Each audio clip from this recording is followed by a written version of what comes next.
ಬೇಲೂರು ತಾಲೂಕು ಅರೇಹಳ್ಳಿಯಲ್ಲಿ ಸಂತೆ ಕಾಳಮ್ಮ ದೇವಸ್ಥಾನ ಸಮಿತಿ ವತಿಯಿಂದ ಸಂತೆ ಕಾಳಮ್ಮ, ದೊಡ್ಡಮ್ಮ ಹಾಗೂ ಚಿಕ್ಕಮ್ಮನವರ 21ನೇ ವರ್ಷದ ಜಾತ್ರಾ ಮಹೋತ್ಸವವು ಯಶಸ್ವಿಯಾಗಿ ಸಂಪನ್ನಗೊಂಡಿತು. 2 ದಿನಗಳ ಕಾಲ ಪೂಜಾ ಕಾರ್ಯಕ್ರಮ ನಡೆಯಿತು. ಮೊದಲ ದಿವಸ ಮಠದ ಬಾವಿಯ ಬಳಿ ಅಮ್ಮನವರನ್ನು ಕರೆತಂದು ಗಂಗಾ ಪೂಜೆ ಸಲ್ಲಿಸಲಾಯಿತು. ನಂತರ 101 ಕುಂಭದೊಂದಿಗೆ ಸಾಗಿದ ಮಹಿಳೆಯರು ದೇವಸ್ಥಾನ ಪ್ರವೇಶಿಸಿದರು.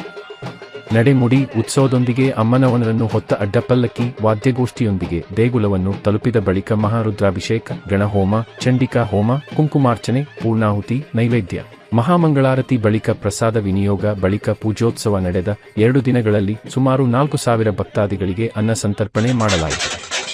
ಈ ವೇಳೆ ಗಾಣಿಗರ ಸಂಘದ ಅಧ್ಯಕ್ಷ ಮಂಜುನಾಥ್, ಖಜಾಂಚಿ ಅನಿಲ್, ಕಾರ್ಯದರ್ಶಿ ಪುಟ್ಟರಾಜು, ಗೌರವಾಧ್ಯಕ್ಷ ನಿಂಗರಾಜು, ದೇವಸ್ಥಾನ ಕಾರ್ಯಕಾರಿ ಮಂಡಳಿ ಸದಸ್ಯರು, ಅಪಾರ ಸಂಖ್ಯೆಯ ಭಕ್ತಾದಿಗಳು ಇದ್ದರು.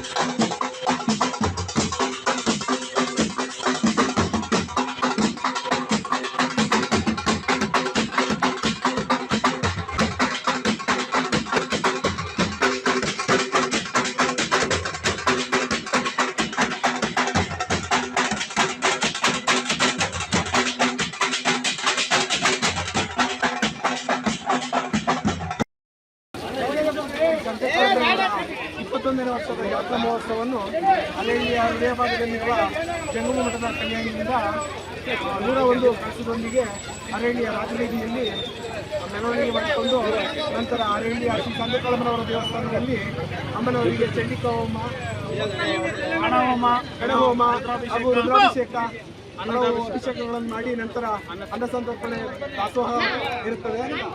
ಈ ಎಲ್ಲ ಕಾರ್ಯಕ್ರಮಕ್ಕೆ ಅರೇಹಳ್ಳಿಯ ಸುತ್ತಮುತ್ತಲಿನ ಎಲ್ಲ ಗ್ರಾಮಸ್ಥರುಗಳು ಹಾಗೂ ಗಾಣಿಗ ಸಂಘದ ಅನೇಕ ಮುಖಂಡರುಗಳು ರಂಜಿತ್ ಕುಮಾರ್, ಕನ್ನಡ 9 ಅರೇಹಳ್ಳಿ ಸ್ವಾಗತವನ್ನು